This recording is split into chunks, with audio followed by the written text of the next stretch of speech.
You feel this nervousness on the phone there? Sir, I've been trying to make an urgent phone call up there. Well, I don't think it's something I want to do on an overseas phone. You gotta make some phone calls. Hang up the phone. Prank caller. Prank caller. Ladies and gentlemen, welcome once again to Packernet After Dark. I am your host and resident panelist, as always, Ryan Schlipp. Check us out online. I don't know. I think I confused that. I was chuckling as I just happened to check the text messages, and Brooke, I see your text there. Can I make "shut up, you freaking child" into a ringtone? Oh, good old Packernet After Dark. We're back. Phone number here is 608-501-0718. If you'd like to call brand new callers, go to the front of the line, etc., etc.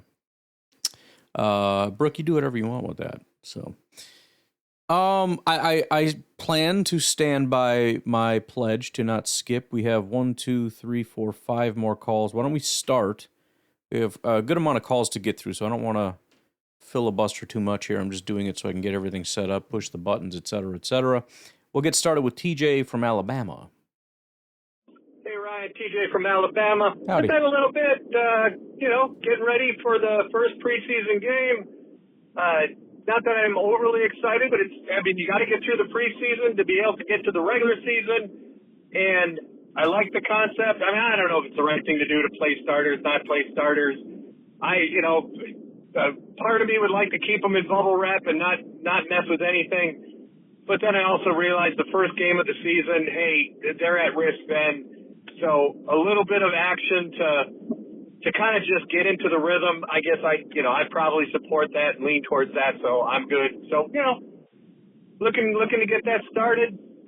Also, I mean, you talked about a little bit about Zach Tom changing his name, and I realize it's minor, but I completely disagree with you. Well, maybe I'm not disagreeing with you, but it seems like I'm completely disagreeing with you because I think Bako Buele is an awesome offensive tackle name. I mean, it may not be a great running back name. It may not be a great wide receiver name, but as an offensive tackle, Bako Buele, it just rolls off the tongue. I think it's going to... It rolls off the tongue. It takes 45 seconds to say the whole thing. Zach Bako Buele. I don't know. It's too much. Zach Tom. How do you go from something as perfect as Zach Tom? See, maybe I'm thinking... This is where, I'm more of a utilitarian. I don't know if that's the right word. Utilitarian, It's about functional. It's about what works. It's like when my, I don't know if it was my wife or my daughter, but they went and got this butter holder. And they're like, oh, look at it. It's so pretty. And the sides of the butter holder are like twice as high as the butter. And it's like, do you understand the purpose of a butter holder? Is that I can slice straight down across the butter, and that's physically impossible in this thing. It should be a flat surface for the butter. So I went and bought a really nice one that has like a lid that flips up. It's got a little butter thing on it. It's not pretty. It's functional. You know what I mean? I don't give a crap if it's pretty. I want something that's functional. So for me, Zach Tom, bam, doom, boom, whatever. And that's maybe where people get all it has to be the right number. I don't give a damn what who cares what the freaking number is? I don't care. I don't know. Different strokes for different folks, I guess. Look awesome on the jersey. No. I'm a huge fan. No, a hyphenated name that goes from his wraps around his shoulders. Nobody likes that. Who wants that? Yes, I still say Zach Tom sometimes and yada, yada, yada. But I'm a big fan of Bako Buele, so I'm all in on that. And then the last thing, I know we don't know, but I'm feeling pretty good about the season. Knock on every piece of wood in my vicinity. Just got to stay healthy and just have to have the offensive line be competent, and I feel really good about the team. I'm really warming up to Jonathan Gannon and what he's doing, and so on and so on and so forth. So I'm really looking forward to that. Because I was a Jeff Hafley guy. I really liked Jeff Hafley. I thought he was awesome in the media, interviews and crap like that. But we did tank a little bit at the end of the season, so I'm looking forward to that change as well. The Bears They're getting so much hype. Ben Johnson being an egotist, the whole practice thing being a little out of control and a little wild. I think that's setting up the regression stuff. I think it's setting up beautiful for the Bears to take a face plant. I think Detroit's going to be fine. Detroit will be like last year. It'll be fine. It depends if they can get healthy or not. If they can get healthy, they'll be strong. If they can't, they might be borderline bad. Minnesota actually concerns me a little bit because I don't know how the hell they won as many games as they did, getting the worst quarterback play in the last 20 years out of J.J. McCarthy.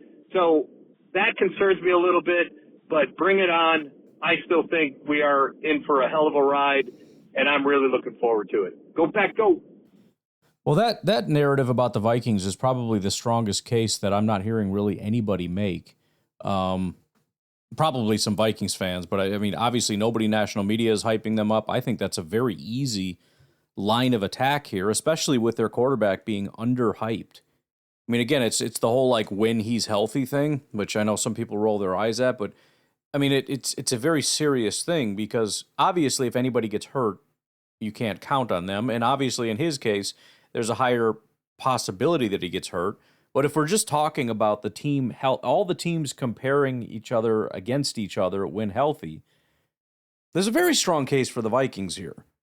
Now, the question I guess I would have is I think a lot of their success was on the back of I don't want to say historic, I don't want to overstate it, but a very strong defensive performance.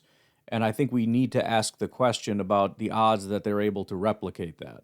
I haven't super looked into it necessarily, but, you know, you would have to assume that they are just as strong, you know, because, that defensive coordinator, he's so amazing and everything. Okay, well, he was last year.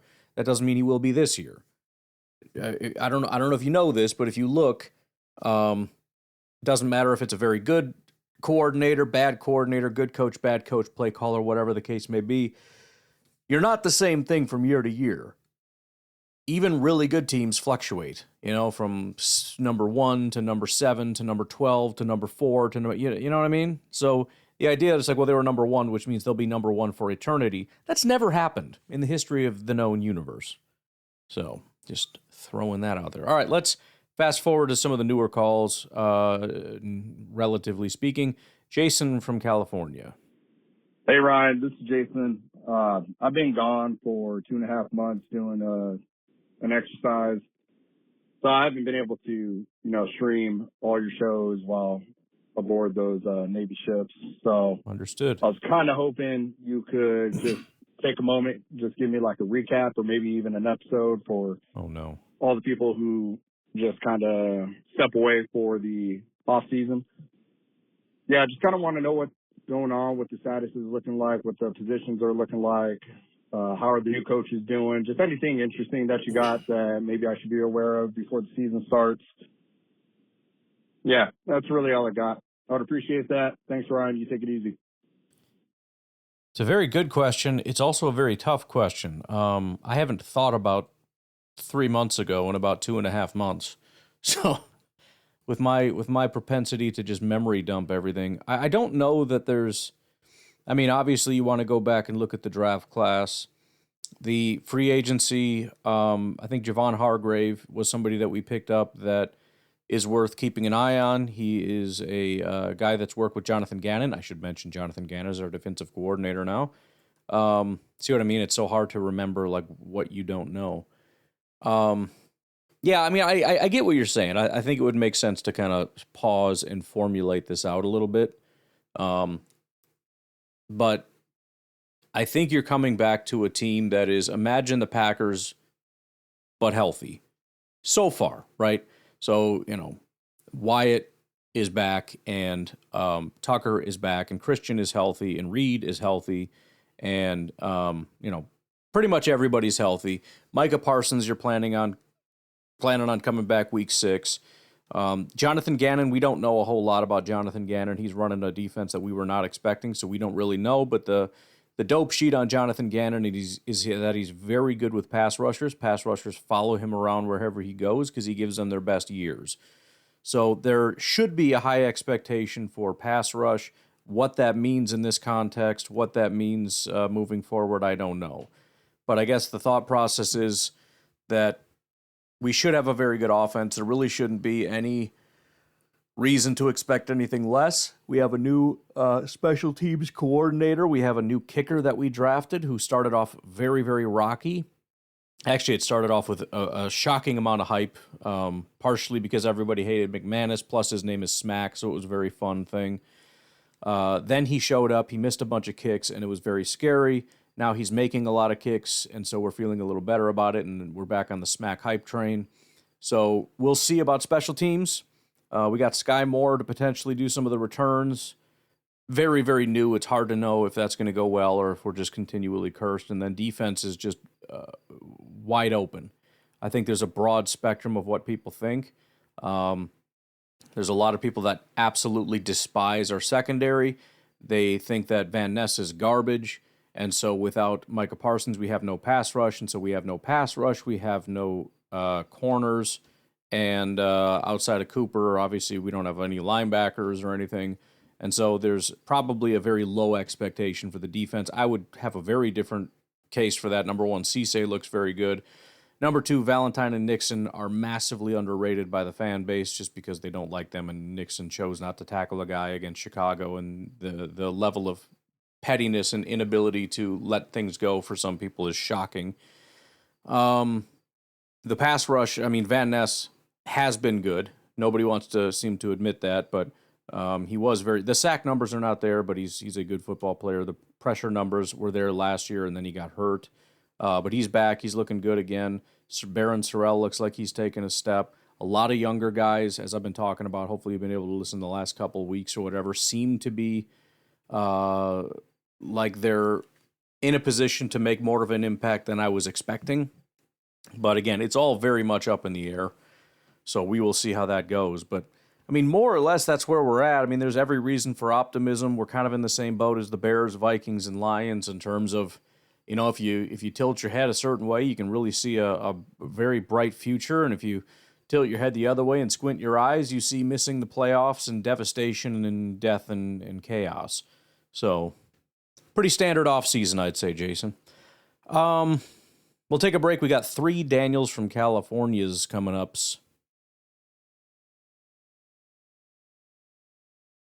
Yeah, I had one of those overreaction moments we talk about not doing. Sure. Because I'm seeing some of the Keyshawn Nixon stuff, and it's like, you know, I know exactly who he is. He's not a bad number 2 corner, right? If he's your number 2 guy, like it's not the worst thing in the world.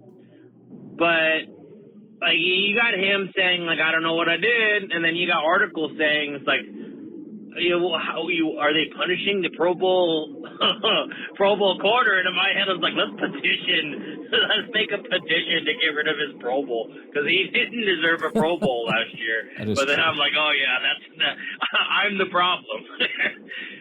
Yeah, like, he obviously he didn't deserve it, but we don't need to make a petition. Well, he was pretty high in pass breakups, and obviously when it comes to Pro Bowls and things like that, people are very lazy. Any kind of voting or just public perception generally is very lazy. It's just whatever basic boring stat I have, like pass breakups or interceptions, I just look at the biggest numbers, and then those are the best players.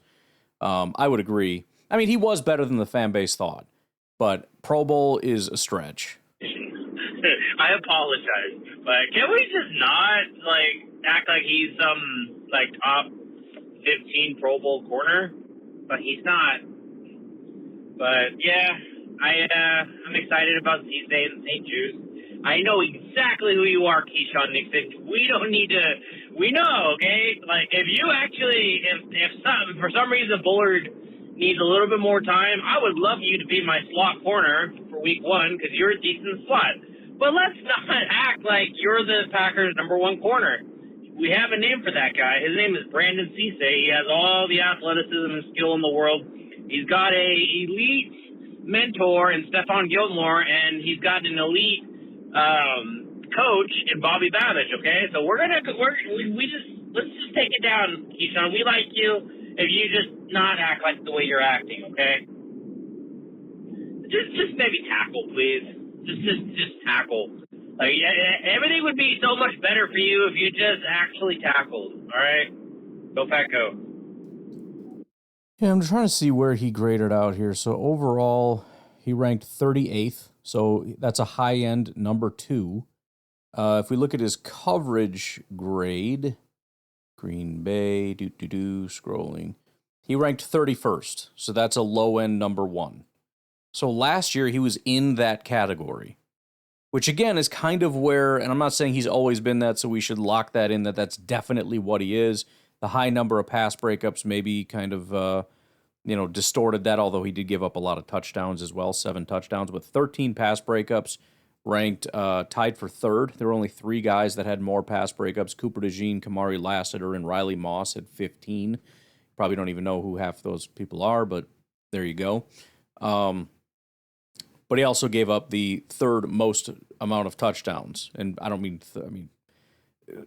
only one guy gave up 9. A group of guys gave up 8, and then you've got the pile of 7 is what I mean by that. But either way, that's kind of what I'm judging him as, is what he did last year. So the fan base saying he's not a number 3, he's a piece of crap, he's the worst. No, he's not. He was a high-end 2, low-end 1 last year is what he was, as a number 1. Again, that doesn't mean that's the year before he was probably worse than that. I don't know. But that's the lens that I'm viewing him through. So when I talk about him, there is sort of your context, I guess. Hey, I was just, something that doesn't necessarily always sit right with me is like the offensive line grades for PFF. Because it's kind of weird with the stuff they do with like the overall grade, and like there's all kinds of, it's just like something happens and people get like a bad grade for something. You look at Zaire Franklin on this preseason game, right? This is completely different than blocking, but this is an example of kind of stuff that's weird. He's blitzing, and he basically forces the chaos that causes that sack along with Van Ness, right? But he's being held, and then you look at his tackling grade. He gets a bad tackling grade because of being held by a running back. Like it doesn't make sense to me, like how he can get a 20 tackling grade because of that, right? And you look at the end results, because I know that a lot of the stuff you see, it's based on like, oh yeah, consistency, this, and this. There's lots of pressures, blah, blah, blah, right? But look at the end result. Because you got someone like Josh Myers. Here's what I'll say about PFF. The problem that you're describing is, I think what you're saying is you want like maximum discretion. The problem is, anytime you try to do grades, there's always going to be some gray. And PFF doesn't allow gray. These are not like graders that get to just decide on a whim what to do. You are given a very strict criteria, and you have to follow that criteria. And so when there's gray area, sometimes it's just, oh well. We're not going to rewrite the book because of a new gray area, because the book would be 700,000 pages about every single possible little scenario that could possibly happen about what about this. So there isn't that sort of maximal freedom to just say, okay, the book says this, but I'm going to use my discretion and say this. At least that's my assumption, because you can't run a business that way. If I ran PFF for my own version of PFF, I can't have, because there needs to be consistency within the grading. I can't have 20 different graders grading on a different scale. Everyone has to be on the exact same scale for this to work. And in order for there to be an exact same scale, there needs to be an exact same criteria. And you cannot physically make a criteria for every single possible situation. And so you're going to have situations, I don't know exactly what you're describing, but you're going to have these weird, unaccounted for situations where you fall into a category. And that's it. Well, what about this context? We don't account for that context. And we can't account for every single possible context that exists, which is why 3 snaps, you can't rely on anybody that took 3 snaps. They're going to have incredible grades or terrible grades or whatever based on like one thing. The point is, there's going to be some mistakes with PFF, but they average out over time. So 60 snaps in a game, you'll get a better picture. And then if you talk over the course of 18 games or 19 games or however many games you play, now you get an even better picture. There's going to be some little tweaky, goofy things in there. Fine.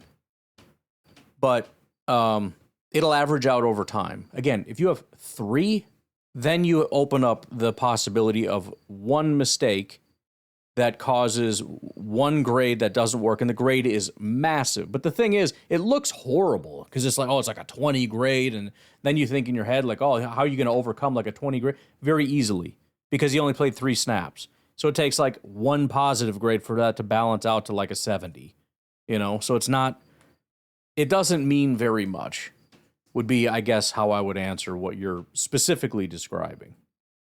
Who's multiple season giving up like 3 sacks, 4 sacks a year, right? And having a better grade than Sean Ryan. But like Sean Ryan only gave up 1 sack last year. Or you got someone who's got a very similar grade, right? Than Josh Myers at guard and drawing blank. Aaron Banks, right?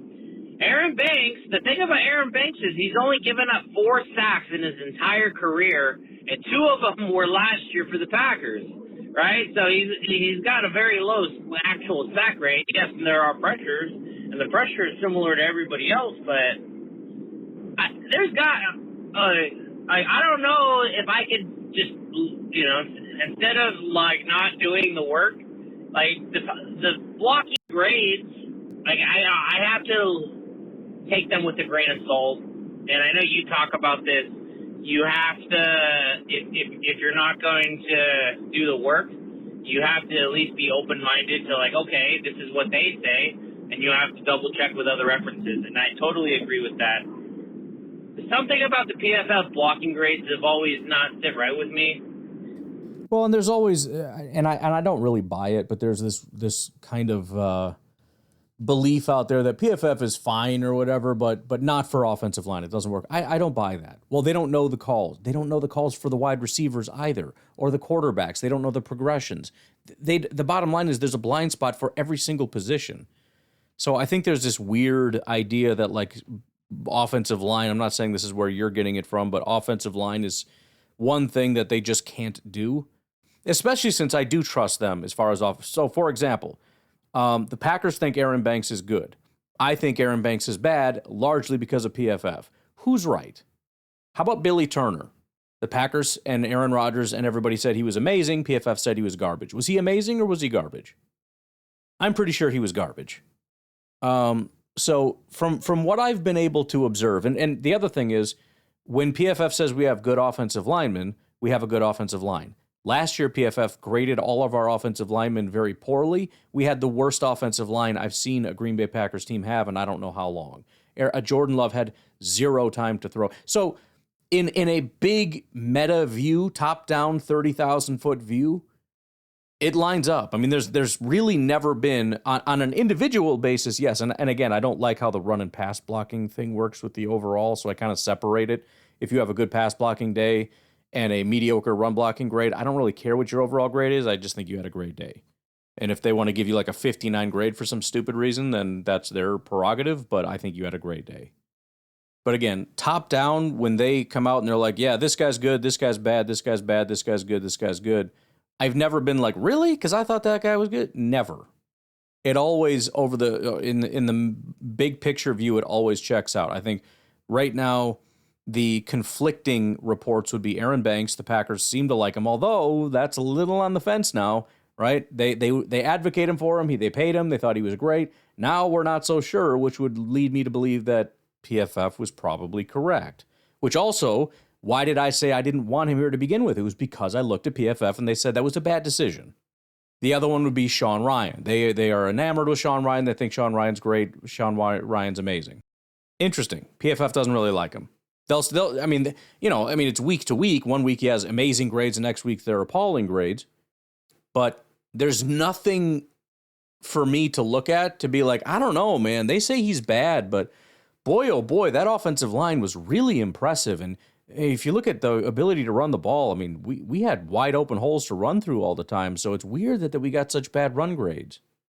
No, we had appalling run grades, and our running backs never one time in the entire year had a single lane to run through. I don't think once, not ever, not a single freaking time. And Jordan Love had less time to throw than ever. So if I have to listen to the Packers say that they really like Aaron Banks and they really like, the left tackle who they decided should be there, who had a terrible year, that they then gave the middle finger to and told him to leave. So obviously we know what happened. That's the other thing. They like all these guys. They like all these guys. They like all these guys. And after 2 years of PFF giving them bad grades, how many of them stick around? They all get the boot. So again, on a very minute level, if we want to nitpick little games or little plays or this or that or the other, we can do that. But there's never been a time I look back over, for example, a season grade, and I'm like, man, they didn't like that guy, but I thought he was good, ever. And I think I am going to go with, on pass blocking, I'm not going to look at PFF grades anymore. I'm going to look at pressures and sacks. Because to me, that's what I think is what matters more, is the results, basically. So, go Pack, go. You can do that. You got to remember to grade on a curve. For example, centers basically never give up sacks, period. So if we have a center like Sean Ryan and he gives up 4 sacks, that's not really impressive. He just did what centers do. If you look at Connor McGovern for Buffalo, played 1,166 snaps. He gave up 0 sacks the entire year. Sorry about that.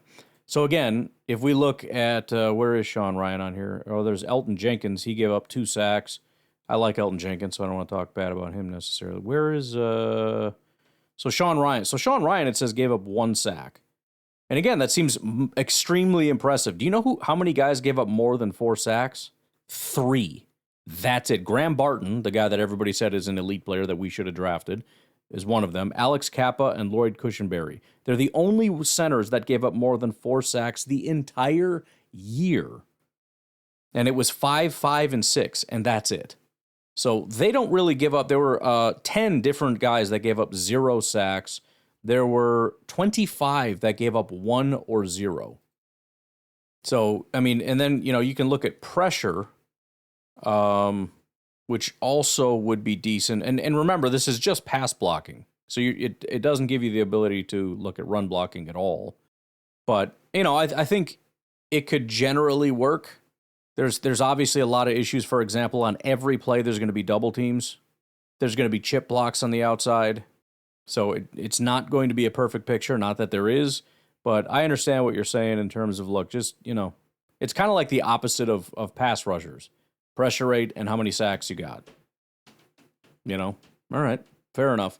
Again, you're still going to need something for run blocking. I guess you could just say, I'm going to look at it as a unit and yards per carry, and that's basically it.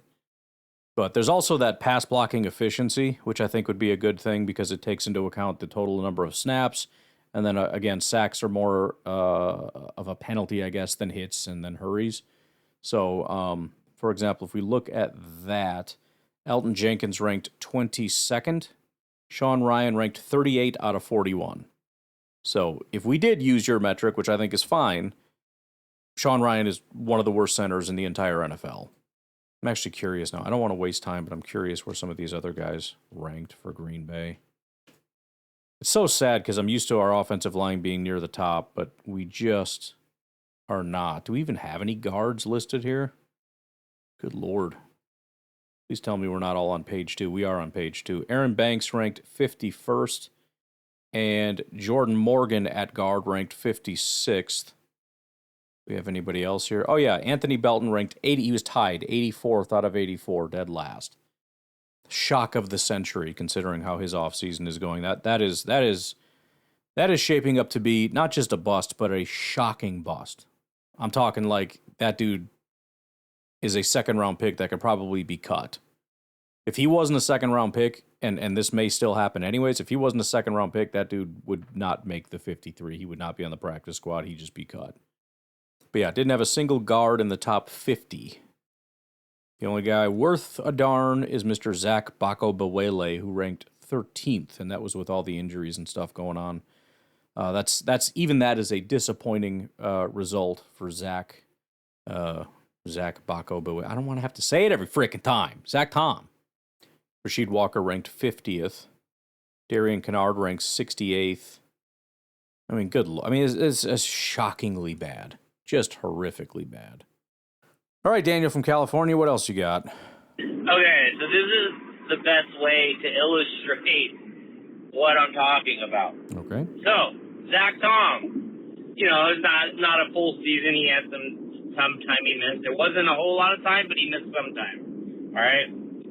His pressures and sacks were phenomenal, right? He had 0 sacks accredited to him, and he had a pretty good pressure rate and all that stuff.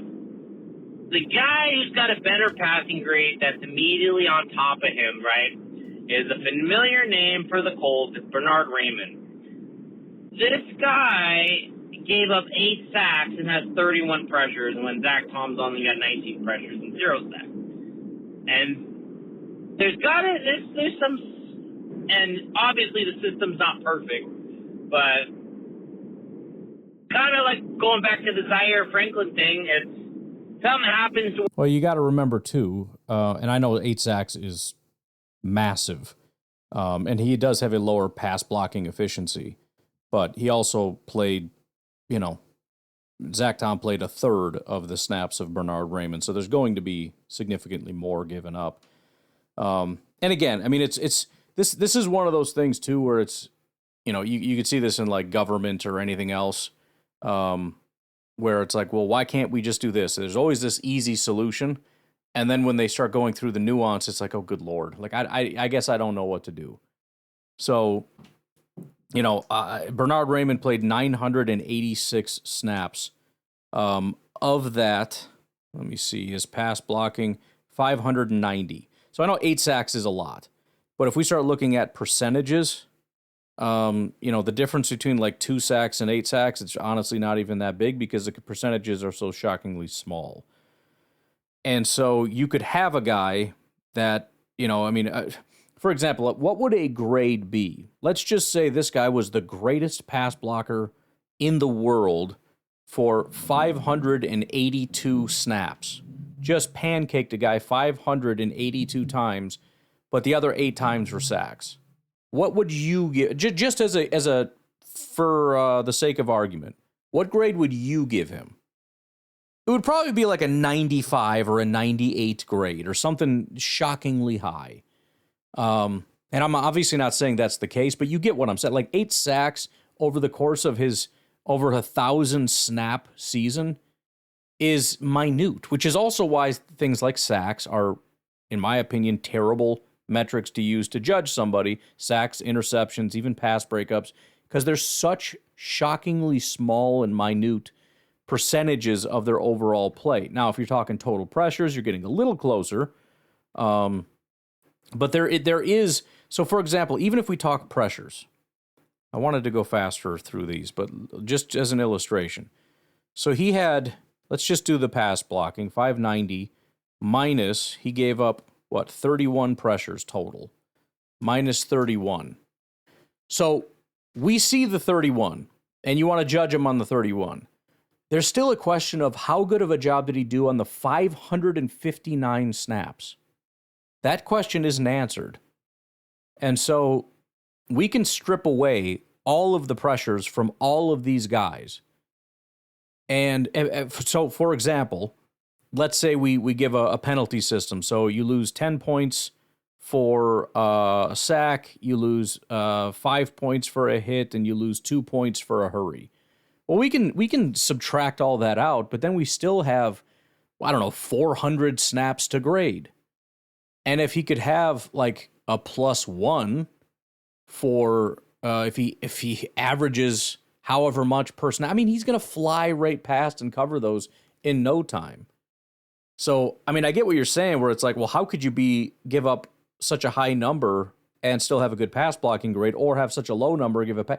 It's because of the 97% or 95% or 90% or whatever it is of plays that we're not talking about. And those plays do matter on a play-to-play basis. And maybe to your point, they don't matter as much. I don't know. Maybe it doesn't matter. They did a bad job, and it could have been a lot worse. But if the tackle gets absolutely flattened, but the ball came out right away. Maybe we don't care about that because ultimately it didn't, I'm just saying it's a difficult thing, but this is where, final point, this is where understanding what is and isn't being said is important, right? With PFF, you understand that it's grading every single snap. So anytime we want to talk about that one play or that one thing, or even numbers like sacks and hits and hurries, it's not going to weigh that much when you're talking about 1,000 snaps. If we don't care about the 1,000 snaps and we just want to nail that down to something else, that's fine. We can use something else. But we're talking about two different things, I guess, would be the larger point. Where you miss a tackle that's not 100% your fault, but it's clear because the guy only played 3 plays, and it's like, oh, he's got a 20 tackling grade. Like, how are we gonna, So that's like the flaw, where it's like, oh, this guy sucks at tackling when they're quickly, because nobody probably cares about preseason. They're probably not doing the quick double check like they normally would, or something. Who knows, right? There's unlimited variables, but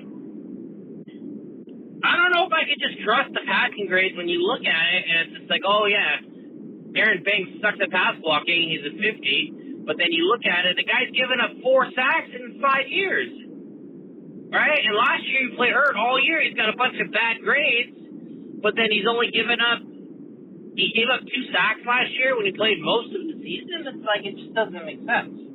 Like, yeah, I'm sure there's some sort of stunt, and I'm sure it takes into the account of Jordan bailing them out on some stuff, but they don't have all the assignments. So I think I will look at the grades, and then from now on I'm going to look at what are the results, because that's what I am more prioritizing. What was the final result? The majority of time when you were out there blocking, did you give up sacks? Did you give up pressures, hits, and hurries? I think that's what I'm going to lean towards. Because I think when there's a mistake, like one false start could give you just a 40 grade, right? And yes, false starts, that's a negative play, right? But as long as you're not doing it like what Rasheed Walker was doing last year, well, I think one false start maybe every 6 games isn't a big deal. If you're a repeat offender, maybe there's some sort of escalator that tanks your score, but I don't know. Go back up. I want to try to do an illustration, but I'm trying to find something that would make sense here. The biggest problem being we don't know who a lot of these guys are, but first and foremost, using sacks is going to be tough.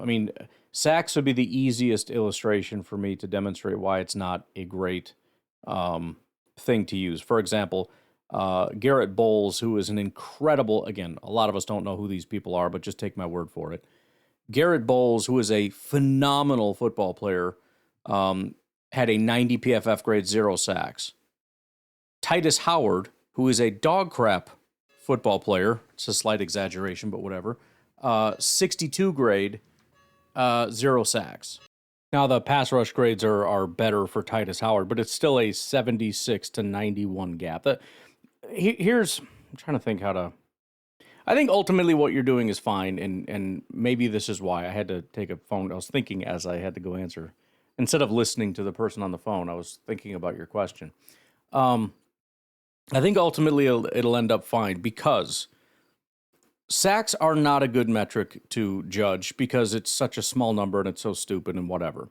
But there's going to be some level of correlation. If you gave up less sacks, you're probably a better pass blocker than the guys that gave up more. And you can see that when you sort the PFF grades or when you sort the sacks. Right at the bottom is a lot of 50s and 60s, although there are 70s and 80s mixed in. At the top, there are mostly 70s and 80s. And then if you get down to, around 10th or something, there's a couple 60s mixed in. And then if you do hurries, it's even more of a correlation, obviously, because it's a better way to actually do it. Now, the difference is going to be guys like Kelvin Banks, right? There's a few outliers. Kelvin Banks gave up the 4th most hurries, but had a 70 pass blocking grade. And as I was thinking about this, I think it's fine because ultimately, for me, I want the PFF grade because I want to know the nuance there. For you, you're saying I don't, because I don't give a damn about the nuance. I care about the results, and the results were negative. And I the more I thought about it, that's fine. That's fine. I think that there's the only real problem is if you and I kind of got into it, the difference would come down to you're blaming him ultimately for things that maybe weren't exactly his fault. But these are minute cases, these are outlier cases, and at the end of the day, who cares? You know, who cares ultimately why? I would lean PFF because I trust that they have a reason. Because again, it's not completely arbitrary. Generally speaking, if you have worse stats, you're going to have worse grades, but there are outliers. I'm trusting that because what I care about is how good of a job they did on a play-to-play basis, which means how much I can trust them moving forward. You care about, did you frickin' protect my quarterback or get him killed? It's not really a hill to die on situation for me in that regard. In the sense of trying to get caught up a little bit, let's do one more. We got Mike Hebring here, a.k.a. Packer Superfan. Hey, Ryan. Mike Hebring, a.k.a. Packer Superfan. What's up, dude? Hey, Ryan, just had to check in this morning in regards to Keyshawn Nixon. Mm-hmm. So, obviously, there's all this hubbub. Keyshawn Nixon and his comments about being punished, and no one understands why he would say such a thing, and just all the things surrounding Keyshawn over the last couple of years, and his lack of tackling and his attitude and all the other things that have got him in the crosshairs of Packer fans, especially. Mm-hmm. I find very, very interesting. On that point, real quick, I'm sorry I keep cutting all you guys off. I should just work on getting through the calls. But I actually thought it was interesting because I saw somebody make a claim. I forget exactly what it was, but it was something to the effect of, like, if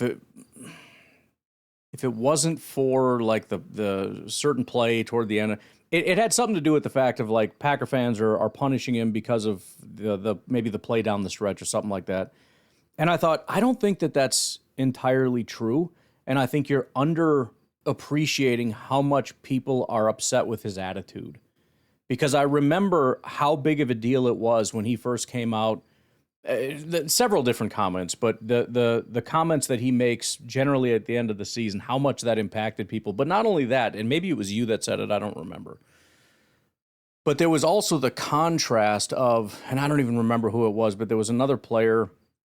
I think it was the guy that just got signed by Seattle. I forget his name. He was formerly with Dallas, but he ended the season rather than saying, well, I met all my goals, which is one of the things that pissed everybody off that Keyshawn said. He said something more to the effect of, look, I wasn't satisfied with what I did, and I don't know if he outright apologized to Packer fans, but that was kind of the tone, and he basically said, if I'm given another chance, I'm going to come back, and I want to prove everybody that I can do this for you guys or whatever. The difference between those two, even if everybody saw that Keyshawn was technically a better corner, everybody wanted Keyshawn out. Everybody wanted that guy to get another shot. So the play matters, the fact that it was the tackling, the low effort, the fact that it was, especially in prime time. So, all the little things absolutely add up. But I certainly would not, for the sake of the media and whoever ended up saying what they said, absolutely don't undersell that it's the comments, because I think that's what they were trying to do is dismiss. Well, it's not. They don't really care about the comments. It's just no. Trust me. The Packer fans are ticked off at this guy's attitude. I'm telling you. I just want to go back and just remind everybody that when Keyshawn Nixon came to the Packers from the Raiders, he was never intended to be a cornerback one. He was he was a what would be the way you would put it? Like a fringe special teamer? Like he came and it was like, what's the point? And you're like, special teams, like, is he good? No. I don't even think he was necessarily a returner. It was just kind of a random. He certainly wasn't an elite returner. So it really wasn't a big deal for anything. Not even like this is an ace special teamer. It's just kind of it's a Bisaccia guy. He likes him. Like, okay. He was brought in by Rich Bisaccia to be a special teams player. Yeah. Not a cornerback, a special teams player. Yes, maybe a backup cornerback, but he was never intended to be a cornerback one. Right. And I just think, I don't think any of this is Keyshawn Nixon's fault. Sure. I think this is, and again, people are going to get on me for saying this, but again, this is just another example of the poor coaching in Green Bay right now. I mean, the way they've handled him is just kind of like how they've handled a lot of these offensive linemen. We don't understand why they're playing certain people in certain positions. It just doesn't make sense based off, their college careers and where they played. The only disagreement I would have is that I don't know that. I mean, I do think he's earned it. I think that it's surprising that he got to be to that spot. Did he earn number one? I mean, I don't think he earned it in terms of he was so good, but who else was going to be our number one corner? You could argue Valentine, but he was better than Valentine last year. So we just didn't have a lot of, we didn't have three corners or two boundary corners, although he was in the slot to begin with. We didn't have three corners better than him. We didn't have two corners better than him. I'm not sure we had one corner better than him. So, again, I don't want to completely pretend that he is just the worst thing that's ever happened to the cornerback position. Types of things. And this is just another example. Keyshawn Nixon should still be our kick returner. And why the coaching staff has not forced him to do that job, I do not understand. And he hasn't even, I don't even know if I necessarily agree with it. He hasn't been a good kick returner since they changed the rules. And I said that was a potential consequence. He hasn't been. Now, maybe he's fine enough because he's at least not going to muff the punts and he'll do an average job. But I couldn't care less if he's our kick returner. And the fact that we brought in Sky Moore, I think Sky Moore is probably better. I think as far as kick returns go, I think Savion's better. He's been a solid kick returner for us. Punt return, I don't know. Again, Sky Moore is an option. I think Jaden Reed did okay, but I don't think anybody really wants him doing that job. The point is, it was a long time ago. It was 1 year that he was a good kick returner. I don't care. Like, it's been a big thing that everybody's like, he needs to do it. He needs to do it. I don't care. He doesn't need to do it. I couldn't care less. If he wants to just play corner, that's fine, but he's going to be the number two or whatever. And if he's good enough to do special teams, then fine, you can put him on special teams. But I'm not going to force him into that spot because he's some kind of a phenom. I think he's average at best as a returner at this point. The one thing Keyshawn Nixon does well is return kicks. And what are we doing? Again, he was never brought into Green Bay to be a cornerback. He was brought in to be a special teams player. And he got that contract, and we all debated, well, we can't give Keyshawn Nixon a whole lot of money because he's not even a starting cornerback. Well, exactly. So that's why he doesn't have a great contract.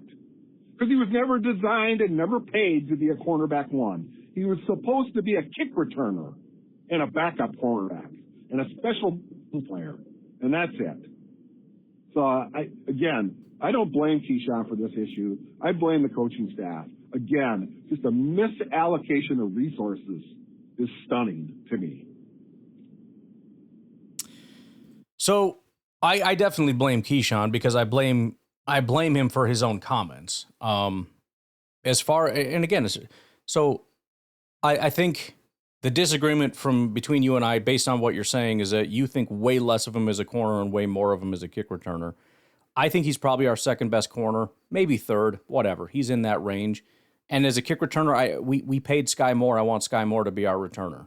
I don't really care if Keyshawn does that. I don't really have any desire for him to do it. It's been several years since he's been good at it. He hasn't been good since they changed the rules. I couldn't care less. I'm not saying protect him because he's CB1. I'm just saying I don't really have any desire for him to do it because I don't think he's that good at it anymore. I think it was a 1 year fluky thing, and whether it was the change in rules that made him not good or not, I don't know, and I don't care. The bottom line is we are where we are. So, he's either going to be corner or he's not, or he's going to be a backup corner. And if he's the returner, I think that kind of sucks because it means that Sky Moore and the rest of the staff isn't good enough to make him not the returner, you know what I mean? Because they should be better than him in my estimation. And if it ends up that was a mistake and Sky Moore can't do the job, then that sucks, and I guess we need to get rid of him, and it was a bad decision, and we let Keyshawn do it. But, yeah, that would be my thought. He should probably be CB 2 or 3, not talking slot, just outside boundary, CB 2 or 3, depending on Valentine. I don't think St. Juice is better than him right now. We'll see. We'll continue to monitor. And then as far as kick return, he's a backup option as far as a kick returner. I don't see him as being a starter. He shouldn't be. He's just a guy that's probably not going to drop it, and he will get average to below average return yards. So, okie doke. I will leave it at that, and I'll talk to you tomorrow-ish, maybe. We'll see. Have a good one. Bye-bye.